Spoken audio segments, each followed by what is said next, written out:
চট্টগ্রামের রাউজানে প্রকাশ্য দিবালোকে এক যুবদল নেতাকে গুলি করে হত্যা করা হয়েছে। ১৩ জুন বেলা ১:৩০টার দিকে উপজেলার পাহাড়তলী ইউনিয়নের চৌমোহনী বাজারে এই হত্যাকাণ্ডের ঘটনা ঘটে। নিহত মাসুদুল হক চৌধুরীর বয়স ৪৫।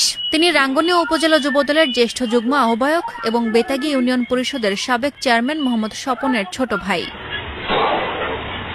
প্রত্যক্ষদর্শী ও পুলিশ জানায়, দুপুরে চৌমোহনী বাজারের একটি ওষুধের দোকানের সামনে অবস্থান করছিলেন মাসুদুল। সেই সময় সিএনজি চালিত একটি অটোরিকশায় করে ৫ থেকে ৭ জনের একদল সশস্ত্র দুর্বৃত্ত সেখানে আসে। কিছু বুঝে ওঠার আগেই তারা মাসুদুলকে লক্ষ্য করে এলোপাতাড়ি গুলি করে। এতে মাথা সহ শরীরের একাধিক স্থানে গুলিবিদ্ধ হয়ে ঘটনাস্থলে লুটিয়ে পড়েন তিনি। এরপরই অটোরিকশা নিয়ে দ্রুত এলাকা ত্যাগ করে অস্ত্রধারীরা।